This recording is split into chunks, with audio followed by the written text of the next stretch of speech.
दोस्तों, आप भी अंतिम संस्कार के अंदर कई बार गए होंगे। और जब मृत इंसान को जला दिया जाता है तो उसके बाद हम सभी लौटते हैं और फिर सभी लोग नहाते हैं। बहुत से लोगों का सवाल होता है कि अंतिम संस्कार के बाद क्यों नहाना चाहिए। तो कई लोगों को यह लगता है कि यह सब बकवास है, मगर इसके पीछे कई सारे कारण हैं जिसकी वजह से यह सब किया जाता है। आज हम उन्हीं कारणों की पड़ताल करने वाले हैं, एक शुद्धिकरण करने के लिए। दोस्तों, आपको बता दें कि हिंदू धर्म सहित कई संस्कृतियों में मान्यता है कि मृत्यु और अंतिम संस्कार एक अशुद्ध, अपवित्र घटना है। शव को छूने, अंतिम क्रिया में भाग लेने या श्मशान भूमि जैसी जगह पर जाने से व्यक्ति अशुद्ध हो जाता है।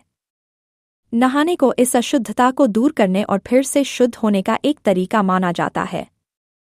इसलिए अंतिम संस्कार के अंदर जाने वाले सभी लोगों के लिए नहाना जरूरी होता है। 2. दिमाग को फ्रेश करने के लिए। जब हम किसी मृत इंसान को जला कर आते हैं तो उससे जुड़ी यादों का बोझ हम लिए रहते हैं। दिमाग पर एक तरह का प्रेशर होता है, मगर यदि बाद में हम नहा लेते हैं तो उसके बाद एक तरह से दुख और दर्द को कम करने में मदद मिलती है और दिमाग हल्का हो जाता है। 3. नकारात्मक ऊर्जा से मुक्ति। आपको पता ही है कि श्मशान जैसी जगहों पर अक्सर बुरी ऊर्जा का निवास होता है। ऐसी स्थिति के अंदर जब हम वहां पर जाते हैं तो बुरी ऊर्जा का असर हमारे ऊपर भी आ सकता है। इसलिए नहाने से बुरी ऊर्जा का असर खत्म होता है या फिर उसका प्रभाव कमजोर पड़ता है।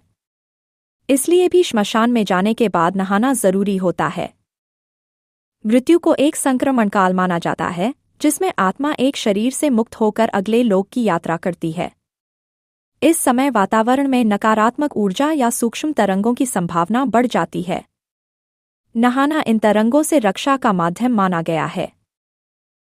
4. एक नए जीवन की शुरुआत के रूप में। दोस्तों, नहाने को एक तरह से नए जीवन की शुरुआत के तौर पर देखा जाता है। जब हम आकर नहाते हैं तो यह एक तरह से हमारे लिए संकेत है कि जो हो गया सो हो गया। मरा हुआ इंसान अब वापस नहीं आ सकता है। बस अब आपको नए जीवन में फिर से प्रवेश करना होगा और उस इंसान को भूलना होगा। 5. रोगाणुओं से बचाव के लिए। मृत शरीर से विभिन्न प्रकार के बैक्टीरिया और वायरस निकल सकते हैं। अंतिम संस्कार के दौरान लकड़ियां जलती हैं, राख उड़ती है और धुआं होता है। इन सबके सूक्ष्म कण हमारे शरीर, बालों और कपड़ों पर जमा हो जाते हैं।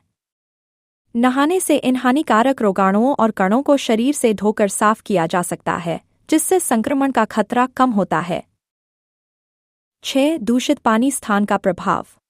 पुराने समय में अंतिम संस्कार अक्सर नदियों के किनारे किए जाते थे। वहां का पानी शव के संपर्क में आने से दूषित हो सकता था। नहाना उस दूषित पानी के किसी भी अंश को शरीर से हटाने के लिए आवश्यक था। 7. पितरों के प्रति श्रद्धा। अंतिम संस्कार में शरीर और आत्मा के बीच का संबंध तोड़ा जाता है। इस दौरान नहाना आत्मा के प्रति श्रद्धांजलि और शुद्ध मन से प्रार्थना करने का प्रतीक है। 8. मन और आत्मा की शुद्धि। अंतिम संस्कार देखकर मन भारी हो जाता है। पानी को पवित्रता और ऊर्जा का स्रोत माना गया है। स्नान से मन हल्का और शुद्ध होता है। यदि हम दुनिया के सभी धर्मों के बारे में बात करें तो लगभग हर धर्म के अंदर अंतिम संस्कार करने के बाद नहाने की परंपरा रही है। यह भले ही शुद्धिकरण के लिए किया जाता हो, मगर यह सभी के यहाँ पर मौजूद है। हिंदू धर्म में इस नियम का कड़ाई से पालन किया जाता है। अंतिम संस्कार से लौटने के बाद सभी शोकाकुल लोगों को नहाना अनिवार्य माना जाता है। कई बार पवित्र नदियों जैसे गंगा में स्नान को विशेष महत्व दिया जाता है।